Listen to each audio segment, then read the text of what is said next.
Too Casual Podcast, episode number 4. How are you doing, Drake? I am wonderful. How are you, Andy?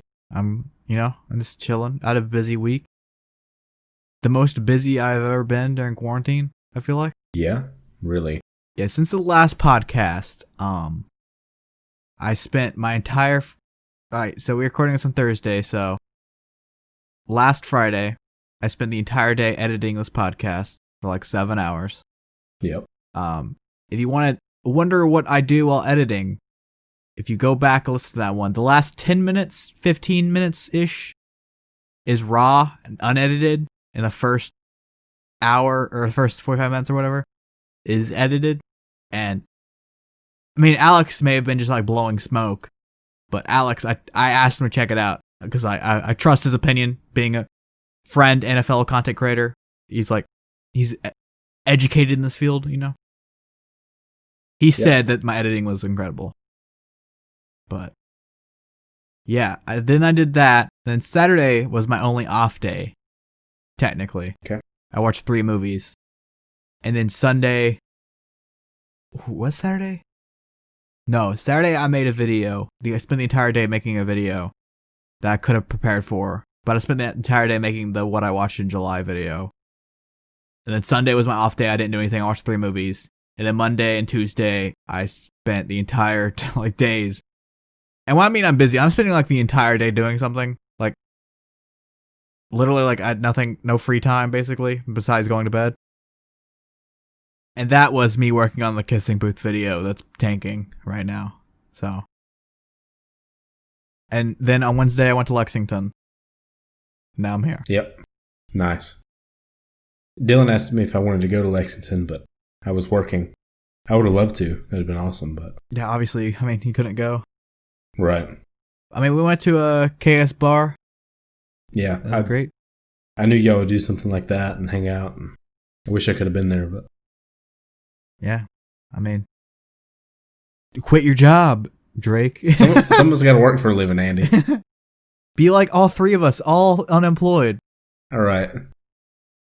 All differently unemployed, too. Yeah. Like, you know, one's unemployed for school, one's unemployed because the job went under, and I'm down because of quarantine. Yep. It's a whole ordeal. So, Drake, did you do anything fun this week? I mean, I was busy. Did you do anything besides working?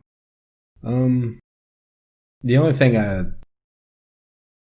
watched, I mean, just my normal podcasts or whatever, and then I rewatched the Post Malone Nirvana tribute, and it was pretty awesome.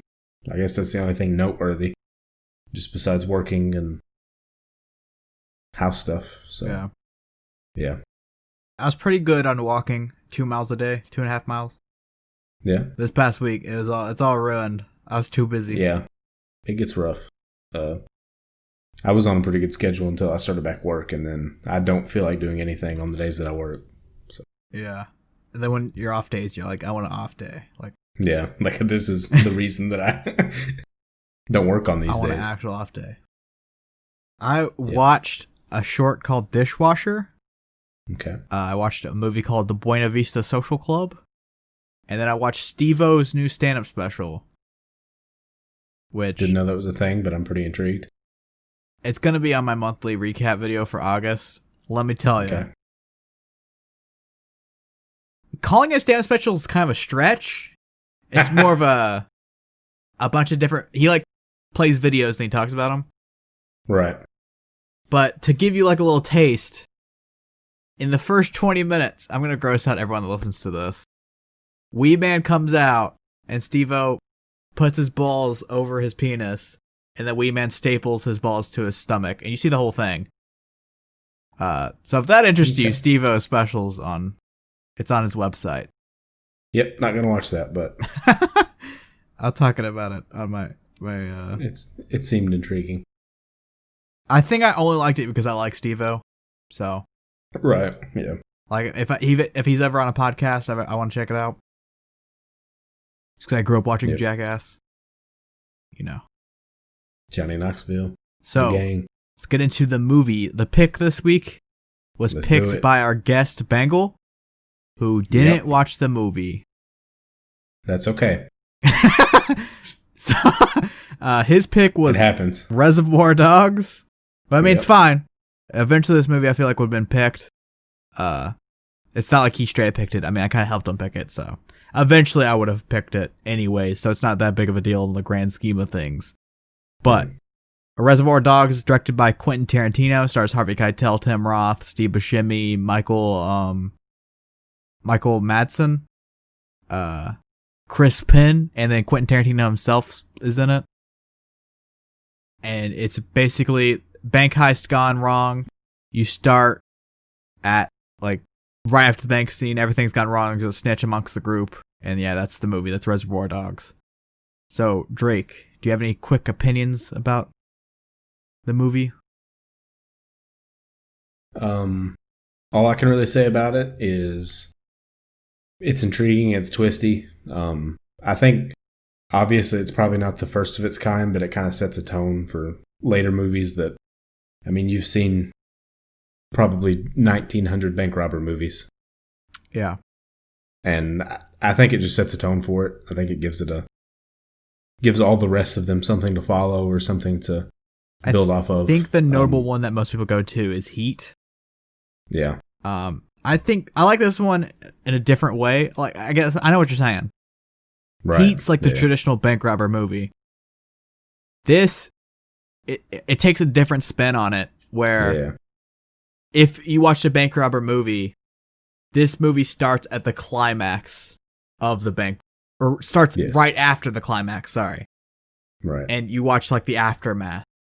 Right. But to get kind of spoiler warning, the actual climax of the story hasn't yet happened. It's whenever they hate each other. I have, just like last video, I have a bunch of notes. A full front and back note page. I want to do this with every single pick, and I keep them all, and make like a picture book with it. But, yeah. Right. I don't know if I can do that consistently, but both with this and Palm Springs, I've been able to fit entire front and back page. Nice. I've seen this before. Drake has also seen it before. Yeah. Alex has not. Since I almost slipped up and said that, I believe he hasn't. And there's a lot I picked up on this viewing, and there's a lot I've obviously noticed before. There's like a lot to... This movie has a lot of great rewatchability. Like, for example, the very first scene, the diner scene. When you first watch it, it's kind of like... I mean, it gets... You get to, like, know the people in it, but it's kind of, like, stupid. Or, like, you don't really get the point the first time you watch it. Because it, like, cuts from that diner scene, then they're walking on the opening credits, and then, bam, movie starts. Tim Roth's in the back of the car, he's been shot. They're driving away. Tim Roth thinks he's gonna die. But in that beginning scene, rewatching it, Mr. Orange, or Tim Roth, he kind of reveals that he's an undercover cop by the way you can, like, pay attention to him. And the way, like, you can tell, or I guess you can't tell, but whenever Joe comes back and they're arguing about the tips, they have, like, a big argument. Mr. Orange instantly snitches on him when Joe comes back, whenever Joe's like, what's going on here? And Mr. Orange is like, he won't tip. And it's kind of like a note, like, he's a snitch, he's a rat. Yeah. Which I always liked. Something that I never noticed that scene was they reference, like, the world's smallest violin. Or, like, they reference that in SpongeBob. And I was like, oh, maybe that was them referencing Reservoir Dogs. SpongeBob referencing Reservoir Dogs. Not true. Comes to find out that's from MASH. Great show. I've never seen it, to be honest, but... Okay. I've seen a few episodes. I own the DVDs, like, literally right there. I own, like, the entire... Or I own the VHSs. The entire show. Which is... I don't think I'll ever watch it, but it's a fact. But I wouldn't call it worth watching. I'd just say that. Huh? I wouldn't call it worth watching. I would just say that. I mean, it's notable. It's like the biggest show ever until Seinfeld. Yeah, I think. but I mean, I think it's the biggest, most watched ending ever. I'm pretty sure. I just mean as far as us caring about it and Yeah, I mean, yeah, it's not Yeah. a culture. It's not relevant in culture or anything. Right. Anyways, but that's funny. Like me, like pointing out that reference after watching this movie several times and never noticing it, because in that scene as well, Eddie notices like a thing in a song. He's like, I've heard the song thousands of times, but I just realized the person singing it is the one that killed Andy. Whenever he's referencing the song called "The Night," or "The Night's Light Went Out in Georgia." That's the song name, and it's like funny that like I noticed something in the scene that he like notices it, like he's like saw it 100 times, but he just now noticed something. I don't know. Right. I thought that was weird and funny. Something like great about this movie that is like something you can appreciate is how the dialogue is fantastic. One of the best dialogue. Quentin Tarantino has great dialogue, but obviously this is his first movie. I probably should have mentioned it a long time ago. Technically, it's his first movie. We'll get more on that in a second if Drake reminds me, if I forget. Okay.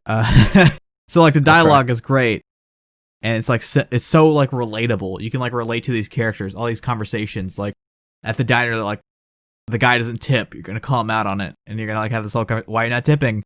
Or like they talk about movies and stuff all the time, or like they reference stuff. There's a point where they're riding in a car, and they reference something that only makes sense to people that live in LA or a specific part of LA. So like it doesn't like fit with me. I looked it up. Obviously, that's why I know. But like it just like feels like you're in the vehicle with them. It's such like a natural conversation. It feels real. It feels like you're eating with them at the diner. It feels like you're riding in the car. You're just talking about music, or you're talking about movies, or talking about culture. Because like most movies, the dialogue's never like that. The dialogue's usually stupid if you like actually think about it. And is dialogue so natural? I mean, obviously there's like an extent to that. I think Noah Baumbach is the best at dialogue, because Baumbach is similar in the relatability, but Baumbach will like have people like talk over each other or mess up. Like something you never see in movies. It's something that you probably won't appreciate until you think about it. But so like, I don't know. I love that about Baumbach. I love that about Quentin Tarantino. This is dialogue so great.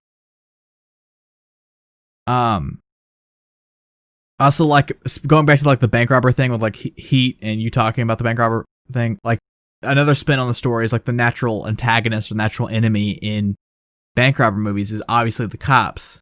Right. But in this movie, the enemy of the antagonist is themselves and not being able to trust each other. There's like a lack of trust between them, and like it kind of like it fits in because they don't share each other's names. They refuse to share each other's names. The people that do share names with each other trust each other. The people that don't share their names, they don't trust each other. So it's kind of like they're already distancing themselves and they are setting them up for failure. So like this whole thing was from like ground zero was all screwed up. Right.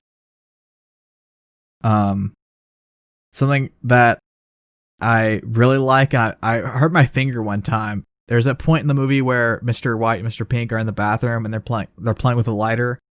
Mr. White just calls it, like Mr. White shows up. He's like, "Oh, we got a rat." And they go to the bathroom, and they kind of flick the match. They flick the Zippo open, and then they flick it on. I don't know. I really like that. I hurt my finger doing it one time. I cut my finger open doing it, but I don't know. It's something I have always like picked up on or noticed. Yeah, me and Cash sitting out in his garage used to try to do that constantly, and that's funny that you bring that up. I mean, I don't think I noticed it in the movie, but yeah, we constantly tried to do that. I mean, I got pretty good at it. There's one trick. The trick that I got good at with a Zippo was if you hold it upside down and you kind of like cock it like a gun, you do this. If you hold it upside down, it will light it as well. So you're like holding it from the lid. It's kind of an easy one, cool. But it's kind of cool if no one's ever seen it before. Yeah, that would be neat. I love the use of music in this movie. It's never overdone, and it's at most points in the movie there's never music playing, like where you'd think music is playing. Like Mr. Pink, whenever he's escaping, for example, there's no music. It's complete natural sound, and you would think there'd be like an action scene going on. But since there's like no overuse of music, you can appreciate when music's in it, and all the music in it is diegetic, and which diegetic translation to you, Drake, and everyone listening, because everyone's a nerd like me. Diegetic music, whenever it's in a movie, that means the characters can hear it. Non-diegetic means the characters can't hear it. So, like a music playing on like a radio or something. That means it's diegetic. Nice. So all the music in this movie is diegetic, which is always something that I like versus non-diegetic. Yeah. Speaking of music, this movie was built to flow like music. Something that Tarantino does a lot when he's writing scripts is he'll like look at his albums, and he wants the movie to like something that makes like you can listen to like one song an album and like it, but like something different when you listen to like an album from beginning to end. There's a rhythm and a flow that goes between each songs, and like it has its highs and lows, and just has like, you know, a natural flow. At least good albums. Obviously, a bad one won't do this. But and he wants his movies to do that. Like, there's so many, like, if you mix up the scenes in this movie, it just wouldn't feel the same, and just like naturally flows in this nice direction. Like, if you found out that Mr. Orange was the snitch before the other characters did, like the entire movie is completely different. Like then like that, Yeah. and it's like it's so like it's such you appreciate things like that. Yep. There's a lot of references in this movie. Like at one point when Mr. White's talking to Joe about getting the job, Mr. White asks him about Alabama, and Alabama is a reference to a movie that Quentin Tarantino wrote the script for and he was supposed to direct, called True Romance. And then also in this movie, Joe mentions about this guy called Marcello Spivey, which is supposed to be a relative to another True Romance character called Drexel Spivey. There's a bunch of like references to old Tarantino movies like that. Like Mr. Blonde in this movie, his name is Vic Vega, and he's the brother of Vincent Vega in Pulp Fiction, or John Travolta. They're supposed to be brothers. They are brothers in the universe, and they're supposed to have like a Vega brothers movie, but it never was made, unfortunately. Another reference is Mr. Blonde's parole officer is Seymour Scagnetti, which is a reference to Natural Born Killers, another movie Quentin Tarantino wrote, and where there's a cop in that movie called Jack Scagnetti. And I guess I'm kind of just referencing things that he references in this, but these are things that I noticed. I didn't Google these. I mean, I would hear a name like Scagnetti. I'm like, where do I know that from? Right. Because I saw Natural Born Killers like a week ago, so the name like came to me. Yeah, it was fresh. But all the stuff, I'm trying to take credit for it, even though it's like you can like just Google references and I could just say them out loud. Yeah. But with references, I always like, I have a video even talking about it. Like, I hate reference humor and stuff like that. I hate when things just like blatantly just reference something for no reason. But going back to like the dialogue point, Quentin Tarantino references stuff in such a great and like unique way. I mean, he references his other movies with like character names and stuff, but he'll reference like movies and stuff, but it's so like natural. It's just people talking about the movie instead of just throwing it in.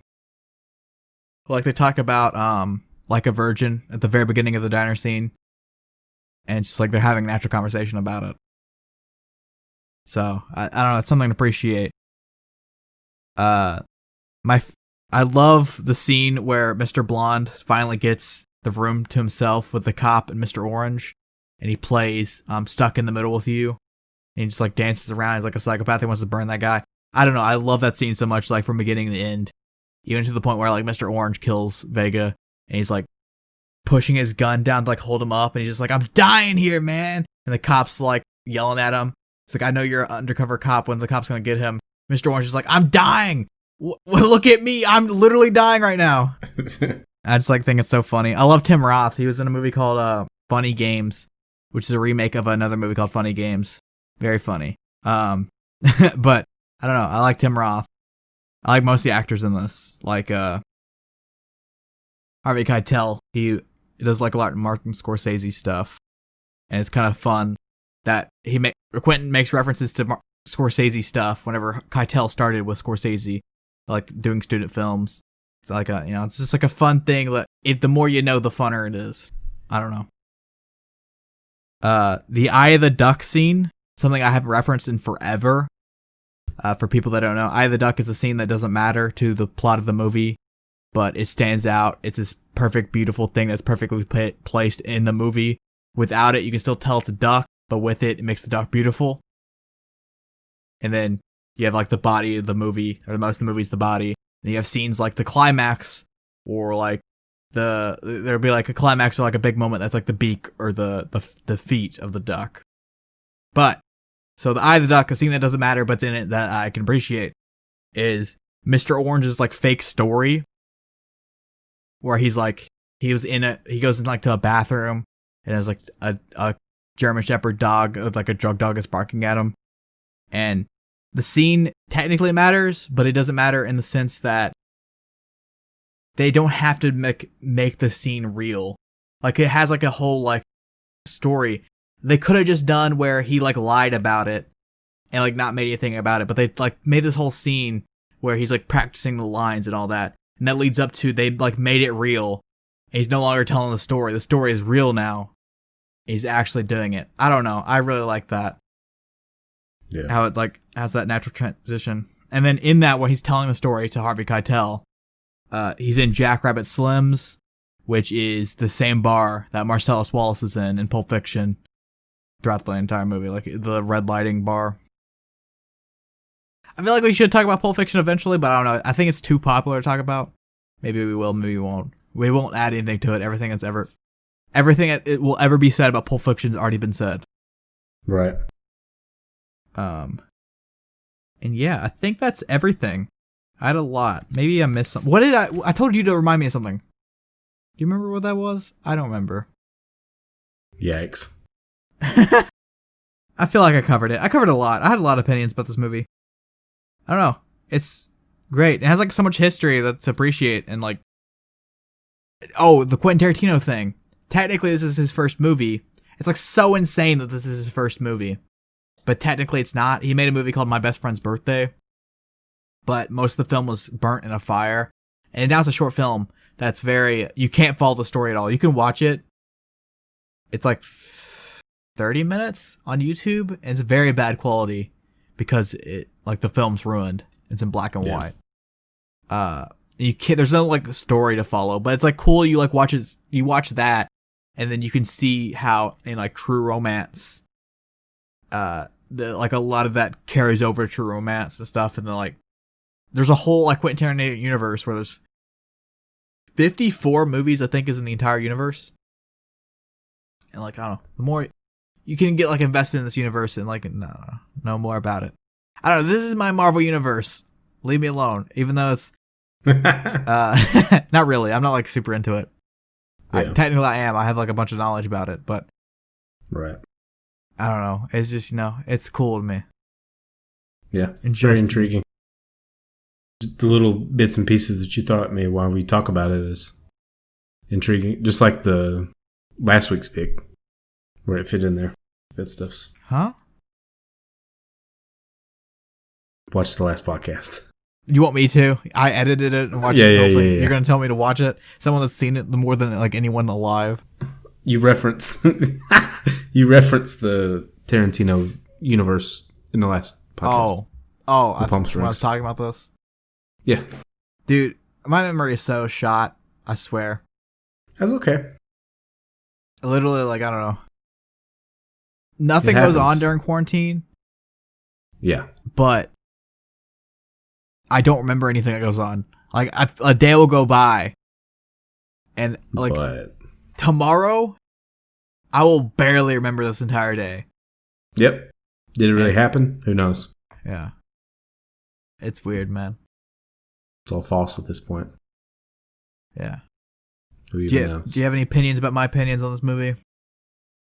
I think you're spot on. I think that. Do you think I should shut up? No. You carry this, and if I had to, it wouldn't happen, so. I mean, yeah. Continue. It's cool.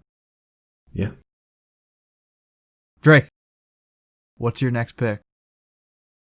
My next pick is The Master. Oh, Paul Thomas Anderson from 2012, The Master.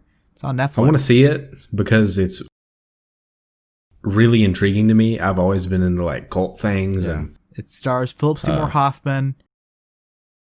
Joaquin Phoenix is in it. I'm doing all this off memory. I feel like I'll do that with most of your picks and just be like it would be an accomplishment if you mentioned a movie and I'm like, what? What is that? I've never seen Amy Adams is in it.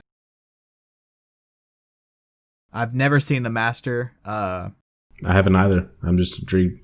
I read one of our friends, I won't say his name. I would say The Kicker, if that makes sense. Yep. He on his Letterboxd, he like notoriously hates this movie. Nice. Like one day he asked me like, "What do you think about this movie?" And he like hates it, and he thinks it's the worst movie he's ever seen. But everyone else, most people in my Letterboxd, has it like 8 and above. Like outside of him, there's one person that doesn't have an 8 or higher. Yeah. So yeah, it's on Netflix for people listening, or you have to rent it. Netflix USA. Yep. I thought it would be intriguing. I'm into that kind of thing. So yeah, I mean, you honestly, you surprised me. Good. That's my goal. What was the pick that you tried to look up and there's nowhere you could watch it? Oh, Twisted Nerve. Now that would have worked because I don't know what that is. Twisted Nerve is okay. So what inspired Twisted Nerve? You can only watch it DVD physically. Was so Kill Bill, you know the whistle? You know what I'm talking about? Yeah. That whistle is from Twisted Nerve. And it also inspired American Horror Story, which is a TV show that I'm really into. And the main one of the characters in that uses that whistle whenever he flashes back to his memories of his previous, or I guess his life. He that whistle happens. So I thought it'd be cool. It's like a movie from 1968, but it's not on anything. So yeah, it'll be one of those. That's Tarantino's thing. Is he references the best way to explain it is he's a rapper. If you're like, if we're doing music, all right, if we compared every director ever to music, he's the only rapper, and everyone else is everything else. The reason people try to copy Tarantino. No one successfully does it. All right. But the reason I'm saying he's a rapper is he samples a lot. Like a lot of his movies is referencing other movies. But he does it in a way where, like in rap, you don't have to know the sample or the reference. I don't even say like to get it. The sampling in rap isn't like, it's just like a beat usually or like a soundbite for it to flow well. But yeah, it's like the Quentin Tarantino is like a rapper amongst everyone else is doing. I mean, you got some jazz people. If I go fully into this, like Harmony Korine or Harmony Korine's a jazz person, or rock would probably be like a what's the guy's name? I don't know. This is stupid. The guy who did all the. I ask you, dude. I should know this name. He directed Teenage Mutant Ninja Turtles and all like the Transformer movies. Michael Bay. Yeah. Maybe he didn't do the Teenage Mutant Ninja Turtles. I thought he did the one with Scarlett Johansson, Megan Fox. She's in Transformers. She's also in Teenage Mutant Ninja Turtles. I did not know that, so yeah, okay. He did not direct that, I lied. He did direct Six Underground, though, which is a movie you like. Mm-hmm. He produced Teenage Mutant Ninja Turtles, that's what I thought. I knew he's a part of it. Yeah. What were we saying? One of the reasons that I like Six Underground so much is because the film, like the actual camera work, reminds me of Transformers. I mean, they're both I guess I always say this. You can't, or I always like fall into this. You can't be objective with something that's about you. Art is subjective, so you can't be objective about something that is subjective. Yes. I like to say objectively those two movies are bad. What I mean by that is like reviewers call it bad, but obviously there's people that appreciate it. Like objectively, like a complete absolute. Correct. So saying that objectively those two movies are pretty bad. Right, but or all the Transformers in Six Underground. But I can't say. I haven't seen all of them. There's a funny video, speaking of Transformers, before we get to Hawg of the Week. There's a funny Transformers video on YouTube by Red Letter Media where they watch the first 3 live action ones at the same exact time on 3 TVs. And it's so funny, like, how, like, formulaic the movies are, and how you can tell, because, like, the same thing is going on, like, all 3 screens at this, like, there'd be, like, at the same moment. And it's, like, so, like, wildly the same. Like, if you, it'll ruin, if you're, like, a Transformers fan, don't watch that video. It will, like, show how formulaic they are, and how they're not, like, they wrote, like, the first Transformers movie that Michael Bay did, and then the rest of them are just completely, like, just copied and pasted, basically. Yep. Yeah. Maybe we'll pick one of those in the future. I have a feeling if you watch Six Underground compared to, like, one of the Transformers, the same thing would happen. I would get Michael Bay a little bit of credit. It's not like, I mean, I guess. It's not like he's ever done anything that I've liked, I don't think. I have to watch one of his movies I forgot soon. I directed a movie called The Rock that has Sean Connery, Nick Cage, that I have to watch soon because Quentin Tarantino wrote the script for it. It goes full circle. Tarantino wrote The Rock that Michael Bay directed. And that movie is supposed to be a secret James Bond movie where Sean Connery used to be James Bond, and some people believe that he retired, and then he's in the Rock movie as like old man Sean Connery that used to be James Bond. And that is referencing to Hawg of the Week, because Drake's pick for Hawg of the Week is James... No, I'm kidding. Drake, who's the Hawg of the Week. The Hawg of the Week is weighted this week, actually. Weighted? Weighted, as in it has purpose. Oh, I see. Taylor Lewan I picked just because I like him. The week before... You got Mekhi Becton for his contract. Yep, it was just relevant. And this Quentin is also Nelson. relevant. Yep. Those 3 things have been relevant. This, however, is also relevant. But the Hawg of the Week is Russell Bodine. And I know everybody out there is like, who is that? Who did he play for? What does he do? His career has been very extensive. He played for the Bengals, the Bills, plays for the Lions now. He was a center. I think he's transferring to an offensive guard. I guess he's still a center. I don't know. Yeah. Anyways, he has opted out for the NFL season due to COVID. Amongst 73 other players. Yeah. How do you feel about that? When I Google Michael Bodine, a musician comes up. Okay. What's Russell? So I probably spelled it wrong. Russell, my bad. That probably will help. Bodine. That'll probably help. A little bit. How do I feel about people opting out? Yeah. I mean, what's your opinion?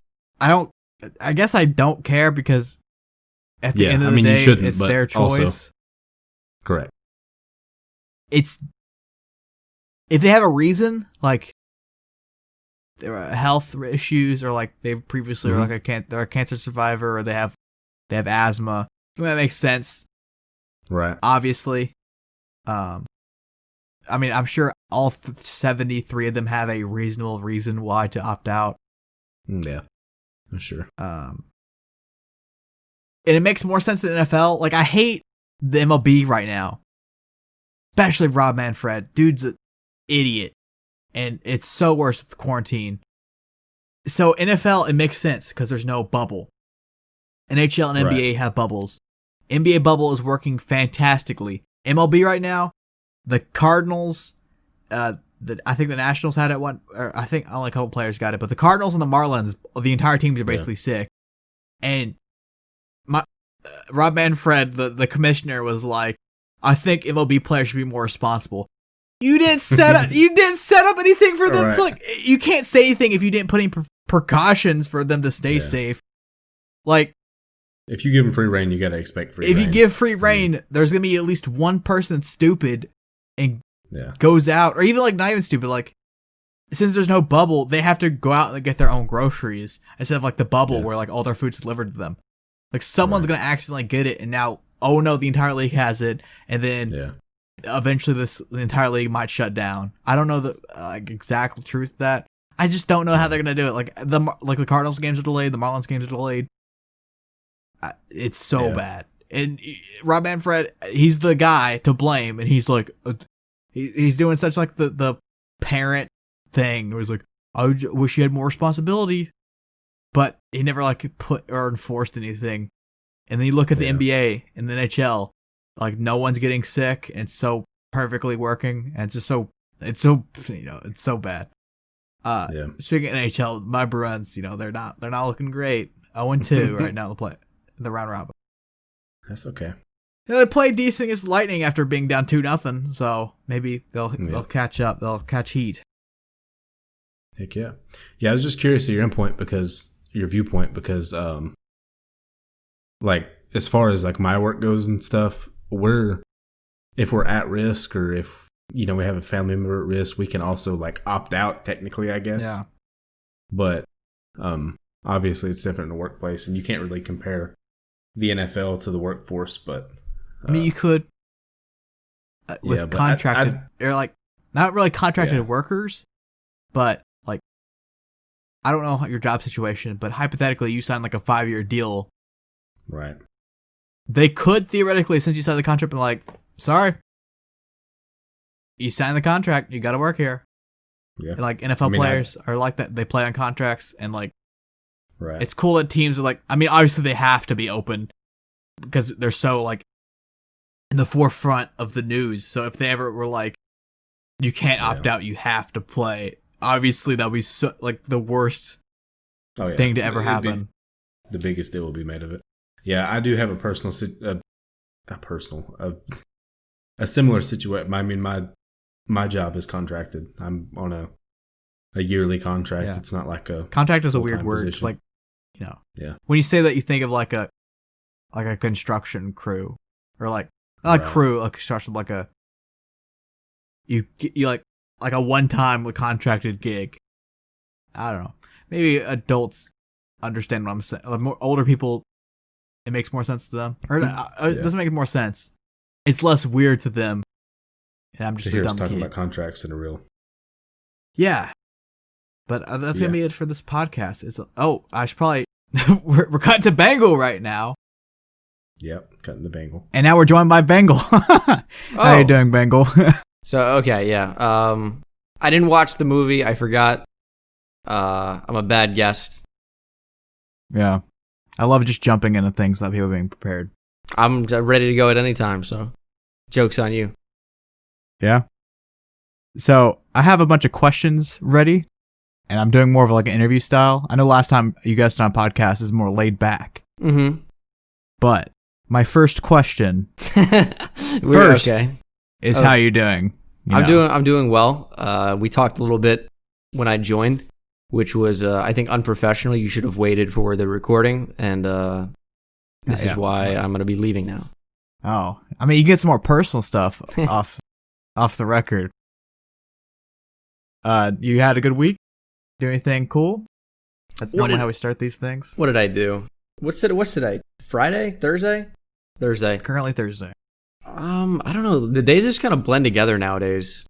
Like, time passes for sure, and I feel like the days go by pretty quickly, but I don't really feel like I do anything. I haven't uploaded to YouTube in like a week. It's just like, I think I stream, and I don't even like that, so that's where we are. Just Yankees and Trailblazers. I don't really watch a lot of basketball like anymore, and not that I like used to, but I don't know. It's like basketball is tough for me, especially with baseball coming back. I'm like, I'd rather just watch baseball. Yeah. Anything NHL or still just can't get into hockey. I just don't care about it. That's what it comes down to. I don't want to say that I wish I did, because like playoff hockey is super exciting, and like going to a hockey game is the best atmosphere in probably like any sport. But I just don't care. I don't even understand the rules to hockey. Like I know like you got to shoot it to score. But my Bruins are actually doing something unprecedented in all of sports. They won the President's Trophy, which means they have the best record in the league. That doesn't sound unprecedented. It sounds precedented. But in the playoffs, they're not the first seed. They had the best record in the regular season, but they're not the first seed in the playoffs. How does that work? Because they played a round robin for seeding, and their best seed they can get right now is third. So it's yikes. They're 0-2 right now. They've been playing pretty bad. Unlucky. Yeah. So my first actual question is: you started YouTube doing Call of Duty. That's something most people might not know. Mm-hmm. If you kind of started. I did a couple, like, I think it was called Sports Center for Kids back when I was like fucking 12 with a friend of mine. Yeah. And those were like my first 3 videos, was that little series. But yeah, I pretty much started with COD. I actually did like a similar thing. Mine was called Television Timeout Show. Ooh. Which I like that name, but TTS. So what got you into, like, what did you just always want to do YouTube, or like what got you into it? Or well, I mean, it wasn't really even a thing, like, for a while. It's like it was nobody's job until like probably like 2013. 2013. Something like that, because like couldn't really monetize it before then. Or unless you were like Fred. Yeah. Like there were only a select few were even partnered. I just like making things, like showcasing things, and I feel like I've tried YouTube a number of times, like just to upload videos back in the late 2000s and then early 2010s. Yeah. Just to, showcase what I was doing on Call of Duty, and I was like, like pub stomping, trying to get really good gameplays, and then trick shotting kind of took over. Yeah. It started with quick scoping and then to trick shotting. And then that led to Madden 13 in 2012. And that was when kind of like the Madden phase kind of kicked in. What YouTubers inspired you? Or like, obviously you had to like get the idea from something. Like with the Call of Duty stuff, I don't know. That's tough. I would say like probably Nade Shot. I don't want to say it was like a big inspiration, but those are like guys that I watched. Like when I first started getting into the Call of Duty side of YouTube, Optic Hex for sure, and like Optic Gaming in general, which is like not even really a thing anymore. They're like some entire other entity after that kind of collapsed. But I would say like the early Optic guys, and that like led into FaZe before they turned into shit. It's so sad. You see the Rain clip like a couple weeks ago? He has a breakdown every other month, it seems. He was overdosing on Percocet basically live on Instagram, and it was really sad. Yeah, that's a yikes. For me personally, Madden, when I started making Madden videos, my inspiration was Wiza Now, to be honest. Wiza's my guy. He actually got me right up there Madden. for me too. I would say Wiza's right up near the top. I don't know that I would have been able to remember him like as an inspiration, but he was the biggest Ultimate Team guy by a mile. He got me into Ultimate Team with Madden 13. Yeah, I didn't really touch Ultimate Team much. It was like first implemented in 2010, right? Like not Madden really. 12. No, well, I think Ultimate Team was a thing, but it changed. In Madden 12 was the first like packs and stuff. Yeah, the first like what we know now. Like, but there's no market. It was just packs. Yeah, I believe. Madden 13 is when I went big on Ultimate Team, and then Madden 25 is when I turned from Ultimate Team more to the franchise side of things. Do you even touch Ultimate Team anymore, or just no? No, it's just there's no point. It doesn't get the views. It's a money grab, and I don't want to play head to head. It's just not fun. So I'd rather do anything else. And then the other question is, since you did Call of Duty, now you're doing Madden stuff, and you blew up doing Madden stuff. If you could hypothetically do anything, make any content you want, and still get the same views, would it still be Madden, or would you branch off to other stuff? I've been asked about this like a decent bit, and I think it's always a good question. But I always have to say the answer is the same thing. Like, I wouldn't be uploading if I didn't want to. Like, obviously there's some times where a rebuild's gonna do like great views, and I need views for that reason. If I'm doing like an ad read or something where I need to hit a certain view threshold, like I'll usually like bust out a rebuild. But I have fun doing those to an extent. It's just when it gets repetitive and it's the same thing over and over again, and the game doesn't change year in and year out, that's when it gets a little bit stale. But with Madden 21 just around the corner in like 2 or 3 weeks from now, I'm going to be excited to do rebuilds and excited to do franchise, just because the creating content aspect is super fun, especially when it's in a fresh game and I get to make my own storylines. I'm reinvigorated with the game. And since a lot of my channel is revolving around Madden, that needs to happen. But yeah, it'd be football, it'd be Madden. That's my world. I really wouldn't want to do anything else. Like, even I like playing Call of Duty. I like Warzone a little bit. Warzone kind of sucks though also. But I see these videos and I'm like, I don't think I could title it the way they do or do like the popular Warzone Call of Duty videos. Yeah. So I'm happy doing what I'm doing, to be honest. Do you ever feel like you're boxed into football? Like you couldn't branch off and do anything else? I feel like I'm boxed in a little bit, but I've kind of been, I expanded from like Madden and rebuilds to getting more of a football audience in there. Yeah. Over the past couple of years, that was a real big focus of mine. I think I was able to do that pretty well. And I've been streaming consistently on Twitch for the past month or two, like real consistently, like every single day for, many hours a day. Yeah. And I'm streaming Warzone.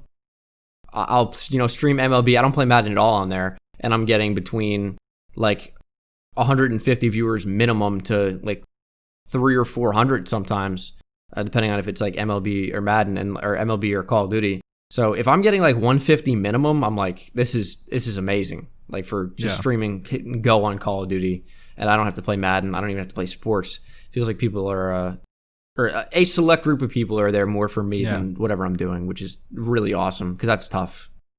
Yeah, I was like, I mean, obviously I'm outside, but whenever I go to your Twitch chat, I always see people asking football questions. Yeah, like sometimes you kind of tell you're getting annoyed with it. But I mean, it gets annoying answering the same thing every time. And I don't mind good questions. Like if someone was like, they took 2 prospects in the draft at the same position and they're like, what do you like about this guy? How do you think he fits into this certain team or scheme? Yeah. But just the thoughts on the Giants draft, when I did like 100 videos on that sort of thing, and I get thoughts on questions all day long, just and super vague things like thoughts on Tom Brady or just things I've covered in videos. I'm like, how can you be subscribed to me and not watch the video and then just ask the question on stream when I've already covered it? And what it is people just want to interact in any way that they can. I'm like, what's the way I can do that? And they figure questions. And so every stream, not every stream, but a lot of streams turn into just Q&A sessions of just getting asked non-stop rapid fire questions for an hour. I'm like, I got to get off. It's just, it's overwhelming a little bit. You're kind of in both boats, being that you're a part of Twitch and YouTube. Have you followed the whole Pokimane drama that's been going on between like the YouTubers versus Twitch streamers thing? No.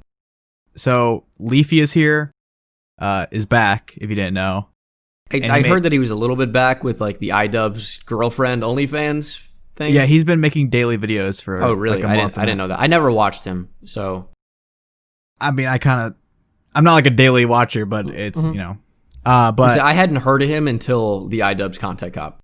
Yeah, he made a content nuke making fun of Ethan, H3H3, but he made a content nuke on Pokimane, and like, it all started because Pokimane got someone's sponsors taken away because they made a video critiquing I have Pokimane. followed that fairly well, then, like the animated guy or whatever. Yeah. And then Leafy made a video calling her out and how she secretly has a boyfriend and like basically calling out tier 3 subs and all this stuff. And now that has evolved into this like a huge thing where YouTubers are just calling Twitch streamers lazy because they don't do anything, and how like Pokimane got that person's video taken down, but she reacts to videos and doesn't do anything or transform them. And that's kind of delved into like Twitch streamers saying YouTubers don't do anything and they're lazy. And then YouTubers being like, Twitch streamers don't do anything, they just sit there and watch videos or sit there and do nothing for hours. I think they're different skills. Like YouTube, you can take a focused approach and you can plan and then you can record. Yeah. And then for a lot of guys, not me necessarily, but for a lot of guys, editing is the biggest part of their video, where you can kind of like frame your narrative, cut out mistakes, put together like the perfect finished product or whatever. And then on Twitch, it's just hours of constantly having to be entertaining. And I mean, I see some of the top streamers doing that, and I could never do something like that. I lose energy and patience so quickly. Yeah. And for these guys to be on here and entertaining the entire time for 5 hours plus on stream, it's just a different skill. So I don't think that any of it's particularly lazy one way or the other. I think there is lazy content out there, but Yeah. I think it's just different skill sets. I mean, yeah, you can try it either or. Like, I could make a YouTube video where I just hit the record button for 10 minutes and then stop recording and upload it. Yeah, just like with anything, there are like, lows and highs and high effort and low effort. There's a scale. It's not just one or the other. It's not black and white. There's a gray area for sure. Going back to the YouTube, do you have a certain moment whenever it hit you like, oh, this is like working, or oh, I'm a YouTuber now? I don't know if you like using that word. I know a lot of people don't. Yeah, I didn't like it for a while. I guess I kind of accept it now because people are going to call me that anyway. But I don't know. I guess I admitted it at 100K. I'm like, once I hit 100K, I guess this is like legit now. It's like more than just like a little bit of growth. It's this is pretty, it seems sustainable. And I don't really like use that term. I don't even know what I call myself. Like, content creator sounds like almost as like pretentious as people that say influencer. So influencer is the worst. Yeah, I would never call myself that. I don't know. I guess probably around 100K. Yeah, there wasn't like a surreal moment or anything that like. You know what's funny is like back in the day when I was watching guys, like for some reason my brain kind of works weird with numbers, and like I just voice crack there because I'm a child. But like different numbers kind of like way differently to me. So like I know this is odd. I'm going to go on a bit of a tangent here, but like when we were playing Ultimate Team back in the day, like a new 99 card could come out, and that's like, okay, that's great. It's 99 max overall or whatever. Yeah. But the weight of a 98 or 97 would like seem higher to me almost. Like it would seem like, because like I know that seems so wrong because that's not the way numbers work, but like 180K was kind of the number that I had in my mind as like a huge number, like not 150, not 190 or 200 or 150 or 100, any of those. Like 180 was like the point of where in my head where I'm like, that's the big number. And I know that's very odd, but I just hit 180K and I've been thinking about that. I just kind of keep that to myself, but like 180 was like the big goal I was shooting for, even though that seems like such a weird number that with no significance. Yeah. Just to me, it seemed like that's what a lot is. So I don't know. I mean, it's a lot. It's, it's a football stadium. Well, more than a football stadium. If you can fit 180K people into a football stadium, you have the fire department clearing the place out. How big is hazard? Bama Stadium? 80, 90K? Yeah, I mean, they're not even within the top 5 or 10 largest stadiums. Bryant-Denny? I don't think so. Thought it was the biggest. I don't know. No, it's Michigan. Yeah, Michigan is inside the top 3 for sure. I think they're number 1. I think they are. Kyle Field, the new Texas A&M one, is inside the top 3. I think they're at like 105. It just depends because capacity versus like the actual seating is always different, and like these schools will inflate the number. I think Michigan and Texas A&M are the two biggest that come to my mind. And that's like, like 100 and just over 100. But professional stadiums, not even close. It's Michigan and then Penn State and then Texas A&M. Penn State, really? That's crazy to me. Yeah, moving more to actual football. If you were to have dinner with any NFL player, dead or alive, but if you choose a dead one, they'll be dead at the dinner, who would you eat with? If I chose a dead person, they'd be dead. Yeah, you're not going to resurrect them and have dinner with them. If you choose a dead person, they'll be there. They'll be there.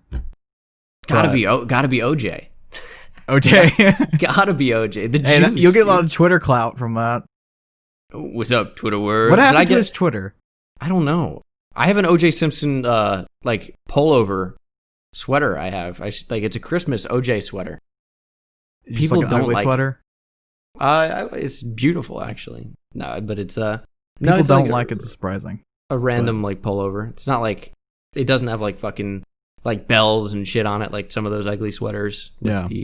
And it's just like a Christmas pattern and OJ's face. It says like what's up Twitter world or hey Twitter world or whatever he says. Do you wear that in public often? Well, Christmas time obviously. I don't go in public often. this is a weird question. I don't know why I thought about it, but if in a hypothetical world, Jason Garrett or Patrick Graham were fired, and you were called to take one of their positions, which one would you choose? And if you could choose the head coach above you, who would you choose? I think offense is easier. With defense, there are so many different intricacies and recognizing like what the offense is going to do. Like, and you got to disguise coverages. There's a lot to being a defensive coordinator. I think it's tougher. Yeah. A lot of the time with offense, like, I mean, that's not easy either. But I would probably do offense because I think it'd be easier. In my head to just draw up like routes, and drawing up blocking schemes would be a little bit tough. But head coach above me, it got to be Belichick, right? Best coach ever. He made Josh McDaniels look like a genius, and then he was a head coach for the Broncos. It was terrible, and then back to New England, right? And then still good. What would be your hypothetical offense? Like the scheme, like a dream offense, or like quarterback, running back. Yeah. If you were running the show, like right now or all time. Let's go right now. So keep it. Patrick Mahomes, have to. I mean, he's just gonna be the best player at every position, pretty much, right? I think McCaffrey offers you a lot of flexibility, but I'm gonna take Saquon for the Giant love. He's good as well. It's just about like injuries and stuff with him. Or only last year. He's not really an injury prone guy. A wide receiver. Let's take a big guy, Julio. Possession guy, I guess I'm going to go DeAndre Hopkins, and then in the slot, I'm going to take Odell. That's a big three. Odell's great. He was injured all last season. I do love Odell. And then tight end, George Kittle is the most complete. Those are my big skill position guys. Yeah. 3 receivers, tight end, running back, quarterback. No fullback? Use check. I just threw that in as a 49ers fan. Because there's no other option. You don't like Aaron Ripkowski, dude? Who's... I can't... I'm so bad. I'm such a casual fan now. Who's the huge guy for the Ravens? Fullback? Yeah. They have Gus Edwards as a running back. But it's a Patrick Reichard. Yeah, who played defensive tackle. Yeah. Ripkowski's in the Broncos, right? I think Packers. Oof. But I don't think he starts. I don't know why you would know that. I mean, Jeff Kuhn's the best fullback of all time. Of course. How are you going to fill in those shoes? That's the oldest meme that we have. It's got to be. And I feel like most underrated channel on YouTube. Yeah. I mean, Jeff Kuhn. I don't know. I wish I would get called out when I make Jeff Kuhn jokes. I don't think I ever have. I don't think anyone's no one knows him anymore. I mean, that's true. No one knows who he is. Like if you called the Falcons receiver Julius Jones, like the old Cowboys running back, if you just called him Julius, I think people would be like, "That's not right." But I don't even know how that meme started, to be honest. I think Alex probably said it, honestly. Maybe Jerome. Could have been Giraffe. That's another old meme. The Giraffe DM Twitter group was the strangest interaction I've ever had to this day. Yeah, Drake, they had a 40-minute long argument about how to spell the word giraffe. Why did it last so long? That's a good question. There's one spelling. He spelled it with 2 E's at the end, giraffe, and then is like, "What do you mean? That's it." Or like he's like, "No, I didn't." I'm like, "Fucking, I have it here." I also feel like he kept on changing his spelling too throughout the entire thing. I don't know. Was I played? Probably. I don't think so because he.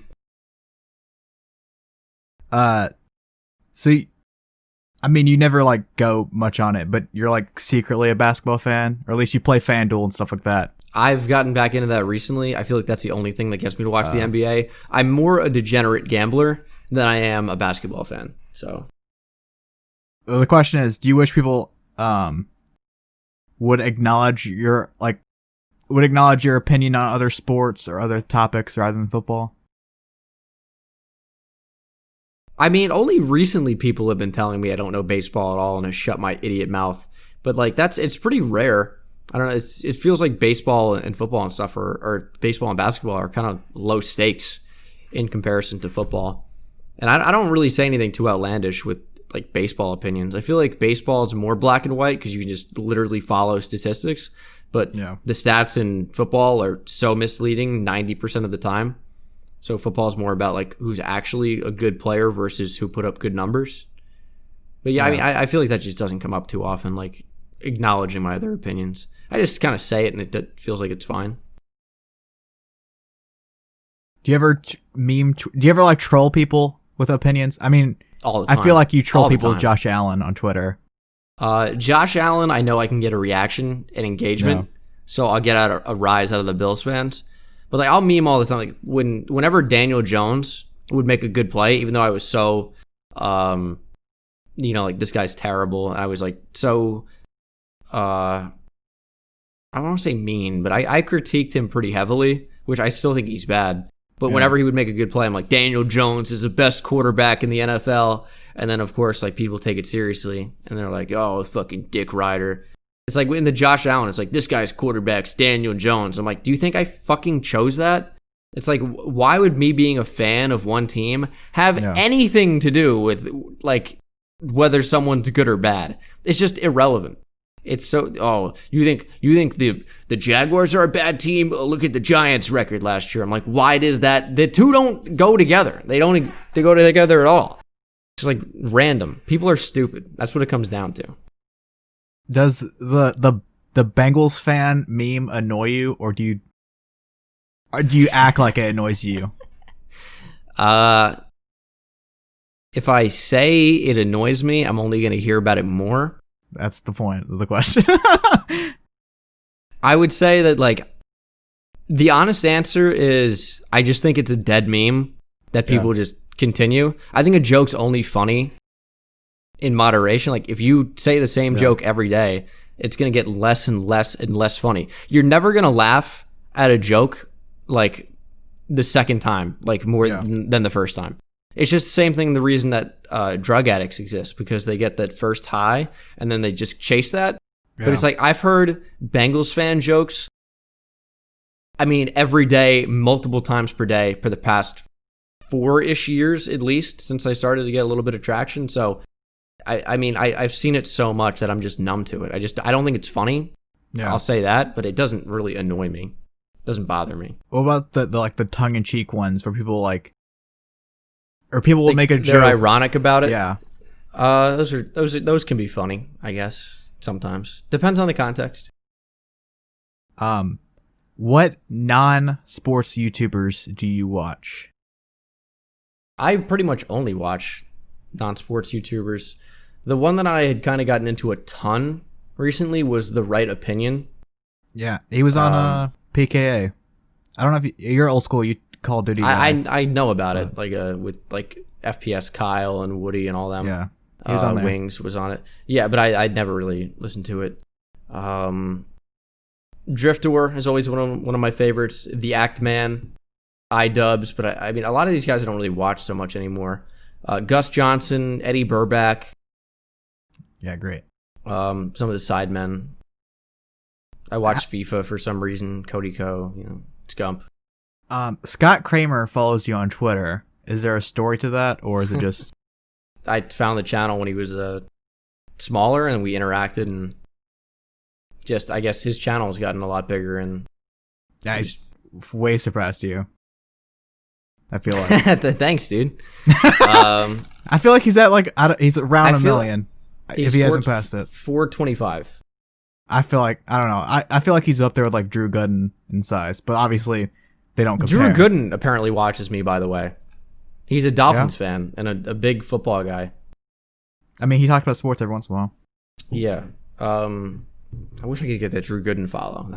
Is there any other YouTubers that you know that watch you like that? Like, I don't know if Scott watches you. He definitely doesn't. Just like interacted, like maybe mutual respect, same field type thing. But I'd be shocked if he even watched one of my videos. I mean, the biggest YouTuber I know that like has watched me or is aware of me is Drew Gooden by a mile. Yeah. And I mean, it doesn't seem like he's too big of a fan. So I don't know. I don't blame him. He like mentions. I mean, he might be. He like is very low key with his sports opinions. Someone screenshotted me a video of his, and it was like when he was like sharing screen on YouTube, and I was in the recommended.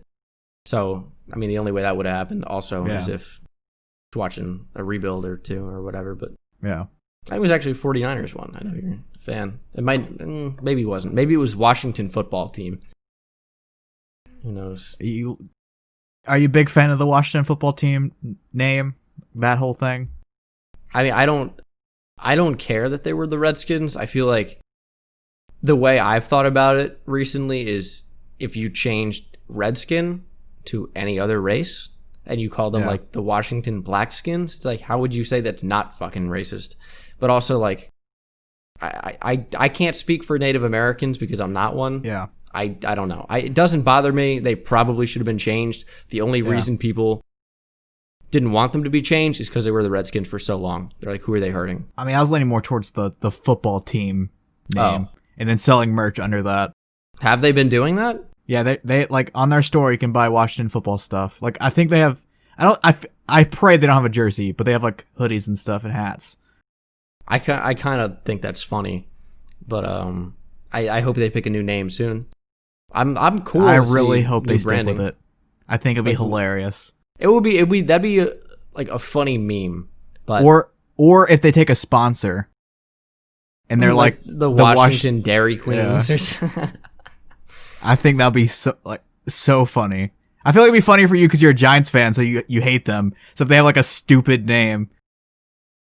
I mean, it's funny. The Redskins are like the team I hate the least in the NFC East just because they've been the least relevant. Like, the Eagles I've watched crush my dreams as a Giants fan. Like, that's just a team that has owned the Giants. And the Giants have pretty much beat the Cowboys, but, I mean, that's been a pretty big rival. Those are just, like, teams that I hate. Yeah, their fan bases are terrible. Ever since the Eagles won the Super Bowl, by the way, their intolerable levels rose considerably. But, I mean, the Redskins, like, how many Redskins fans do you know? Or Washington football team fans do you know? I know one. I know Mark. That's it. Anto? Oh, yeah, that's true. 2. That's the only one I could think of. Mark, there aren't many. I'm fully aware of it because when I found his channel, I found him when he had around 1,000 subs. And he had, like, the mustache and the goatee. It was a terrible look. I told him to get that away for a while. Finally, he listened to me. He wore Redskins jersey all the time. Yeah. PSN was HTTR Mark for Hail to the Redskins for a while. It might even still be. I don't think it is. You just like fall out of love with the Redskins or like? I mean, they're so bad. It's like, it's tough to support that, especially when you're not a big football fan to begin with. He's like baseball number 1 and then basketball. And the Knicks are terrible. Soccer in there somewhere. Soccer he likes a lot too. But NYCFC, I'm like, you really like fucking the MLS? Yeah. It's low on the list of things I'd want to watch is Major League Soccer. No thanks. I forgot to ask this with the Scott Kramer question. Is there someone that you'd like just like jump out of your seat if some random person's like, hey, I follow your channel, or like slightly mention that they watch your stuff? I mean, it could be an NFL player, it could be a YouTuber. Yeah, I mean, I guess what like any of my favorite athletes really, like that'd be interesting, but you see, I don't know. Another hotel video of Odell with cocaine, and then there's like a Bengal video in the background. I'll be like, you got to weigh the pros and the cons, like, and I think that's you'll pro. You'll be the only person celebrating. Everyone's like, "Oh, Odell again," and you're like, "Odell, what's my stuff?" I don't know though. I think it'd be cool. I don't know that I'd be like, I would fanboy as much as I used to. I mean, I feel like I'm getting older now, and I kind of just don't care as much. Like, I know a lot of the guys I'm friends with, like, we'll say Healy, for example, in the MLB community, like, I feel like he's constantly trying to get like the attention of these minor league and major league players and playing with those guys, which is totally fine. But it's like, I really couldn't care less about like the pro players and getting to know them if they don't have a cool personality. Yeah. I am like getting friendly with Tommy Canley of the Yankees, who actually just said Tommy John. But he's cool. He's a cool personality. It's different than just because you're good, I don't care. Like if Mike Trout was a dick or had a boring personality but also streamed on Twitch, I would let him be. Like there are a lot of guys like that. Like Blake Snell is a fucking douchebag and he streams. I don't care.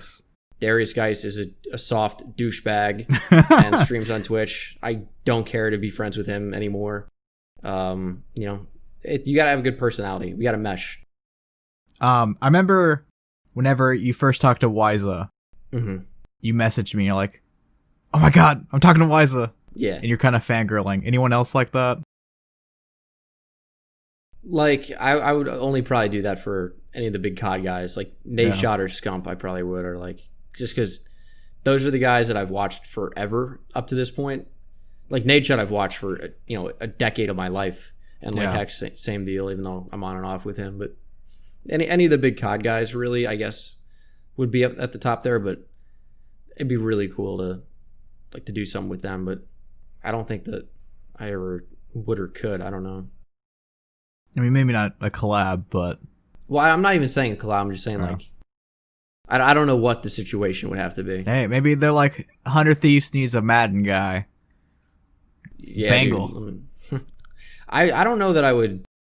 I mean, like, obviously, I guess if 100 Thieves or something wanted me in, like, I mean, like, hypothetical here, obviously, because the odds of that being a thing are slim to none. But I would, but, like, I wouldn't join any team, I don't think, just because, I don't know, I'm more focused on my own brand than building somebody else's. Yeah. YouTube's changed a lot, and my mindset's changed a lot.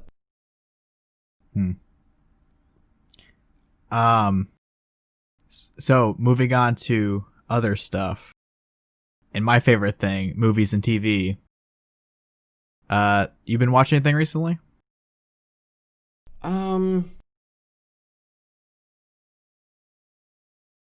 What TV shows? I mean, I finished some shitty shows like that were really bad, like All American, terrible.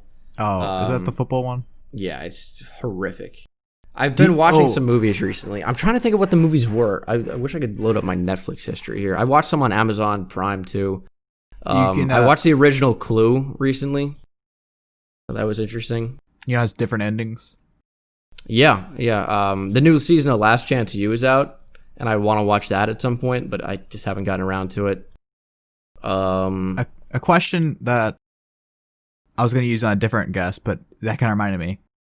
Do you ever, whenever you watch football, TV, or movies, do you ever hate how unrealistic they are? Oh, yeah. Or are you super picky about it?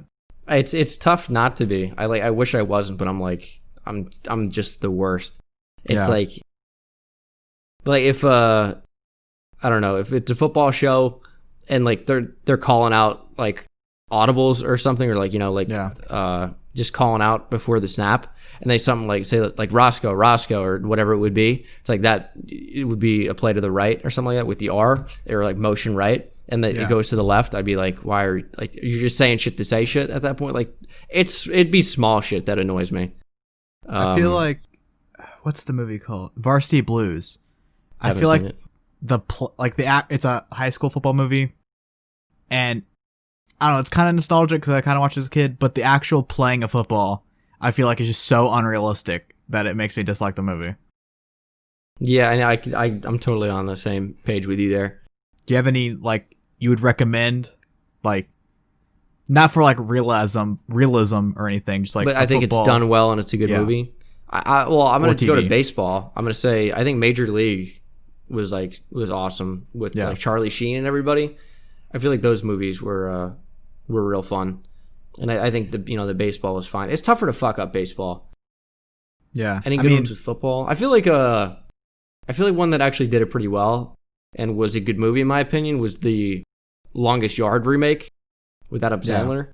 I feel like that was actually a solid movie, and it's like with all the WWE stars. Yeah, I was in, dude. That was especially when I used to be in the WWE, and I watched that. Like, dude, that movie was sick. And Nelly, he was unreal as a running back. What was his name in that? I could not tell you. I actually watched it recently, somewhat recently for some reason. I know the name. Shit. I don't know that I'm coming up with it, though. Nelly, Longest Yard. Yeah. I just thought Earl. Fuck. What is his name? On Google, it says Megget. Earl Megget. Yeah. I said McNugget. I remember Cheeseburger Eddie was Terry Crews. I mean, I can kind of force your hand because you're on here. I mean, I can edit it out. But I'm thinking about doing a video on baseball movies and bringing on guests. Would you be down for that? Yeah, I mean, I'm pretty much down for anything. Yeah. All you have to do is ask. Think about getting like you and like Giraffe in on that. I could see if Giraffe would be down. He hates being called Giraffe. That's why you gotta call him Giraffe. I mean, I feel like we're friendly in the DMs. I mean, I never talk to him like often, but like if I ever ask for anything, or like the other day he was having video troubles, and I was like, "Hey man, I can help you out if you need it." Stuff like that. I could call him right now. I feel like he'd be prepared for that and just join a podcast in the middle of the show. He's actually in another call right now. He's muted. I think he's been muted for a while, though. He's probably watching baseball.